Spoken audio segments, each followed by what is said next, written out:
Hi everyone, a warm welcome to Lakshya online training. मैं ज्ञानदीप और आज मैं आप लोगों को एक्सप्लेन करूंगा GSTR 1, GSTR 2, GSTR 3। ठीक है। और मैं आपको यहाँ पर इनपुट टैक्स क्रेडिट क्या होता है इसके बारे में भी मैं आपको एक्सप्लेन करूंगा। कई स्टूडेंट हैं, कई यूजर्स हैं, कई बिजनेसमैन हैं जो काफ़ी कंफ्यूज होते हैं GSTR 1, GSTR 2 और GSTR 3 को लेकर। लेकिन आज मैं आपको पूरा सिंपल तरीके से क्लियर करवा दूंगा ताकि आप जब भी इस तरह के GST रिलेटेड काम करें आपको कोई तकलीफ ना हो, कोई डाउट ना रहे। तो चलिए स्टार्ट करते हैं आज का क्लास। तो पहला हमारा क्या है, इनपुट टैक्स क्रेडिट। इसे हम पहले समझ लेते हैं। इनपुट टैक्स क्रेडिट को समझने के पहले पहले हम इनपुट इनपुट टैक्स क्रेडिट को समझने के पहले हमें जानना होगा इनपुट टैक्स। इनपुट टैक्स क्या होता है? जब आप कोई सामान बाय करते हो, परचेस करते हो, ठीक है, कोई गुड्स हो सकता है। इनपुट टैक्स क्रेडिट को समझाने से पहले मैं आपको ये समझा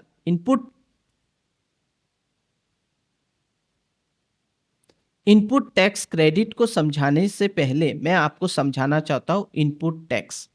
जब आप कोई गुड्स बाय करते हो, परचेस करते हो या कोई सर्विस बाय या परचेस करते हो तो आप एक GST पे करते हो। इसी को इनपुट टैक्स बोला जाता है।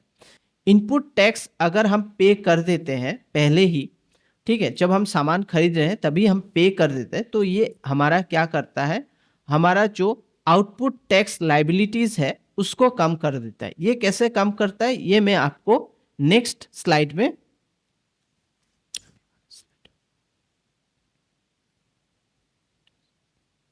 इनपुट टैक्स क्रेडिट को समझाने से पहले मैं आपको इनपुट टैक्स के बारे में समझाना चाहता हूं। इनपुट टैक्स होता है जब आप कोई गुड्स परचेस करते हो या सर्विस परचेस करते हो और आप GST पे करते हो, इसी को बोला जाता है इनपुट टैक्स। ये इनपुट टैक्स एडवांस में हम क्या करते हैं, पे कर देते हैं। ठीक है। ये GST जो हमने एडवांस में पे कर दिया,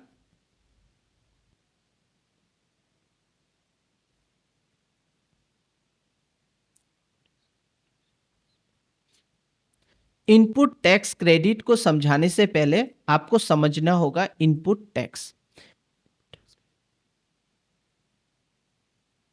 इनपुट टैक्स क्रेडिट को समझने से पहले आपको समझना होगा इनपुट टैक्स। इनपुट टैक्स हम कब लेते हैं?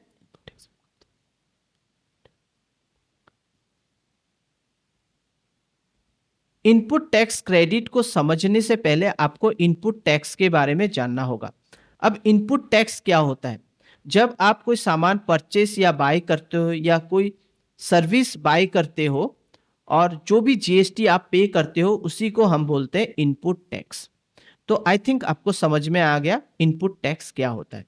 ये इनपुट टैक्स हम क्या करते हैं, एडवांस में पे कर देते हैं। ठीक है। इससे क्या होता है, हमारा जो आउटपुट टैक्स लायबिलिटी है वो रिड्यूस हो जाता है, कम हो जाता है। वो मैं आपको आने वाले जो स्लाइड है उसमें एक्सप्लेन करूंगा। अब यहाँ पर आप देख सकते हैं मैंने कोई एक मटेरियल या कोई चीज मैंने परचेस किया, 18% GST, तो मेरा कितना, 10,000 में मुझे 1800 रुपया देना पड़ा। ठीक है, मैंने ये पे कर दिया, तो इसी को बोलते हैं इनपुट टैक्स। अब हम आगे बढ़ते हैं। अब यहाँ पर देख सकते हैं आउटपुट टैक्स। आउटपुट टैक्स क्या होता है, ये हम कलेक्ट करते हैं। ठीक है, वो हमने पे किया पहले में, इसको हम लोग इनपुट टैक्स बोलते हैं और इसको बोलते हैं आउटपुट टैक्स। ये जो है हम कलेक्ट करेंगे जब हम किसी कस्टमर या कंज्यूमर को ये सामान बेचेंगे। ठीक है। तो व्हेन यू सेल गुड्स और service you charge GST to your customer. ठीक है। This GST called this GST collect is called output tax. इसको हम लोग आउटपुट टैक्स बोलते हैं क्योंकि हमने कलेक्ट किया।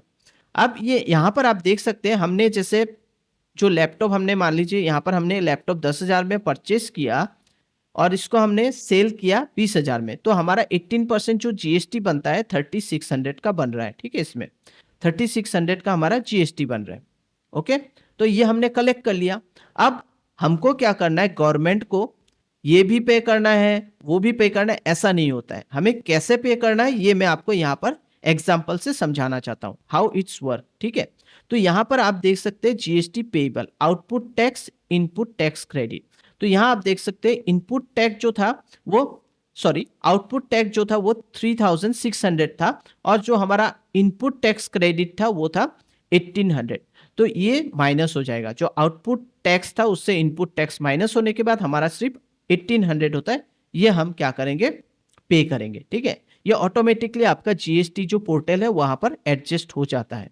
ओके, तो अगर आपका कोई भी पैसा आपके पास आना होगा या आपको देना होगा, मतलब या आपको देना होगा या फिर आपको मिलना होगा, तो ये ऑटोमेटिकली आपका जीएसटी पोर्टल में शो करने लगता है। तो आई थिंक आपको समझ में आ गया इसके बारे में। तो आगे बढ़ते हैं। तो यहाँ पर आप देख सकते हैं इजी समरी आप कैसे समझोगे। आउटपुट टैक्स मतलब जो हम कलेक्ट करते हैं कस्टमर से, ठीक है, ऑन सेल, सेल के टाइम। और आउटपुट टैक्स क्रेडिट का मतलब होता है जब हम परचेस करते हैं तब जो भी टैक्स जीएसटी देते हैं उसको, ठीक है, और वो परचेस के टाइम होता है। आई थिंक समझ में आ गया।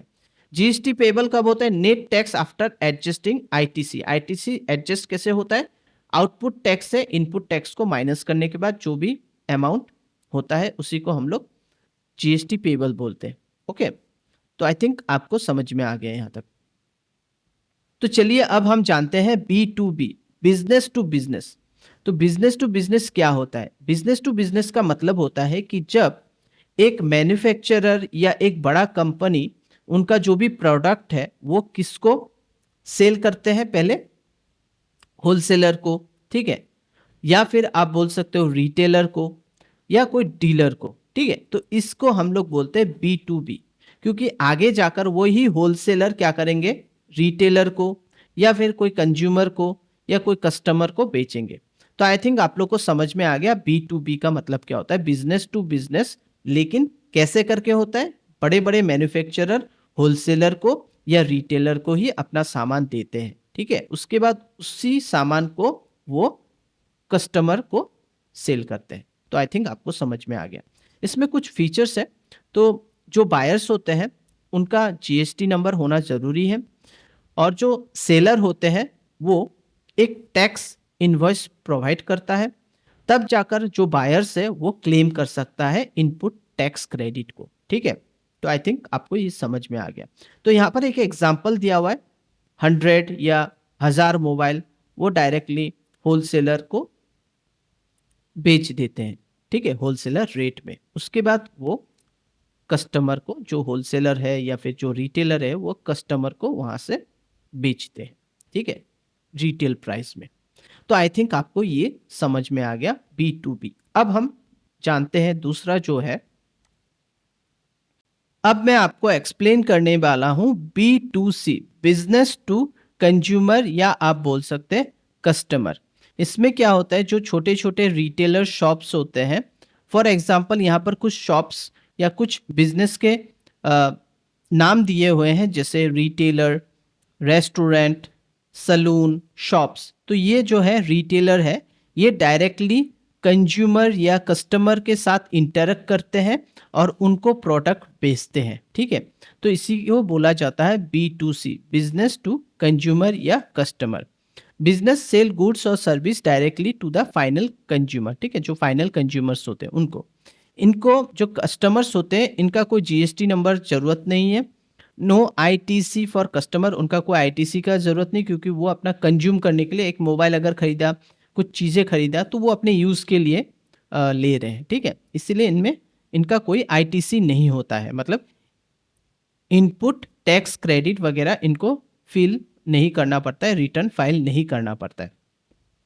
सेलर बस एक बिल या फिर इनवॉइस, सिंपल इनवॉइस प्रोवाइड करते हैं, बस इतना ही। रिटेलर शॉप के बारे में बता रहा हूँ, ठीक है, वही। तो एक जैसे रिटेल मोबाइल स्टोर है, वो एक मोबाइल बेचा, ठीक है, किसी एक कस्टमर को, इसी तरह से इसमें काम होता है। इसमें इनवॉइस जो होता है वो कौन सा इनवॉइस हम इसमें देखते हैं, GSTR1, इसमें भी हम GSTR1 यूज़ करते हैं या हम देखते हैं। तो चलिए आगे बढ़ते हैं, तो और अच्छे से हमें समझ में आएगा। इसके बाद जो आता है हमारा, अब हम GSTR1 के बारे में समझते हैं, सेल्स रिटर्न। तो इसमें क्या होता है, जो भी आप सामान बेचते हो, जैसे मैन्युफैक्चर हो गया या कोई रिटेलर हो गया, जो भी सामान बेचता है, बेचने के बाद जो भी पैसा कलेक्ट होता है जीएसटी, उसका पूरा डिटेल्स हम GSTR1 में देखते हैं। यहाँ देख सकते हैं, a return where your report all outward suppliers, ठीक है, वो आपको मिलेगा।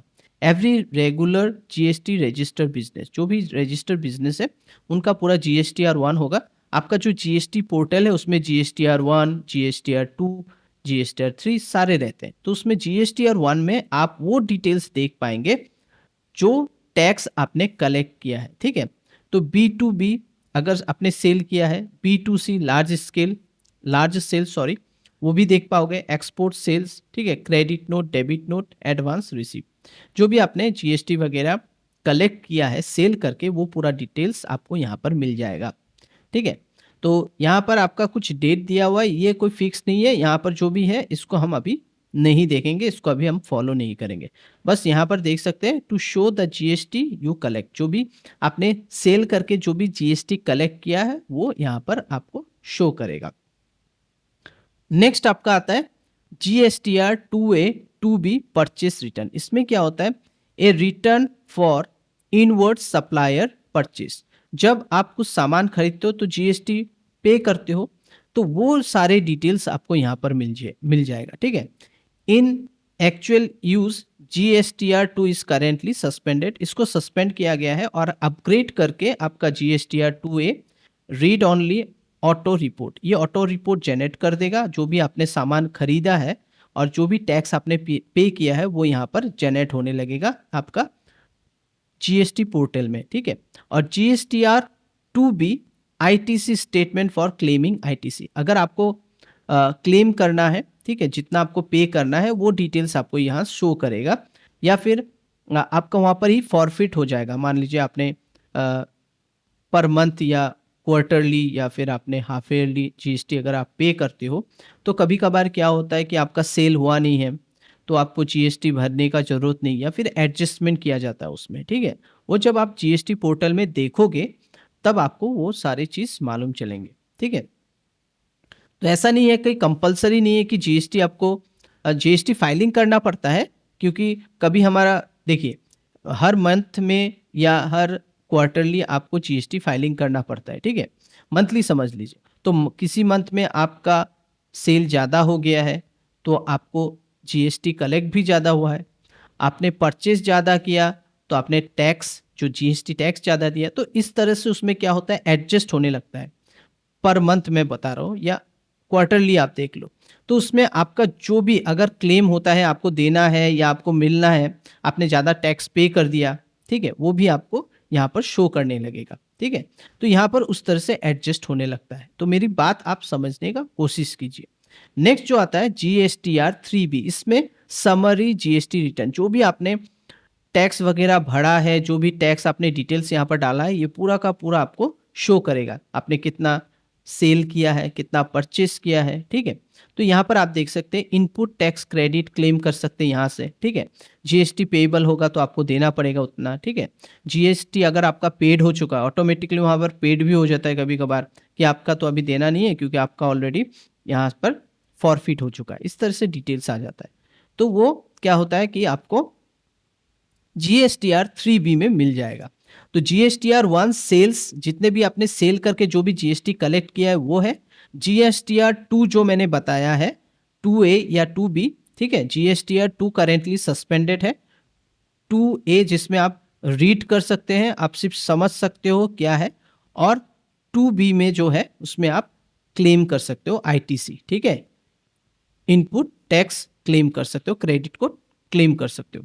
और उसके बाद जीएसटीआर 3B जो है, इसमें आप क्या कर सकते हो, इसमें पूरा का पूरा समरी, आपको पूरा का पूरा चीज़ यहाँ पर डिटेल्स मिलेगा। आपने कितना सेल किया मंथली, कितना मंथली आपने परचेस किया है, उस हिसाब से आपका इनपुट टैक्स क्रेडिट जो है वो यहाँ पर क्लेम होने लगेगा, शो करने लगेगा। तो आई थिंक मैंने जितना भी चीज़ आपको समझाया है आप लोग को समझ में आ गया है। अगर नहीं आता है तो प्लीज़ हमको बताइए, हम और अच्छे से इसको आपको एक्सप्लेन करेंगे।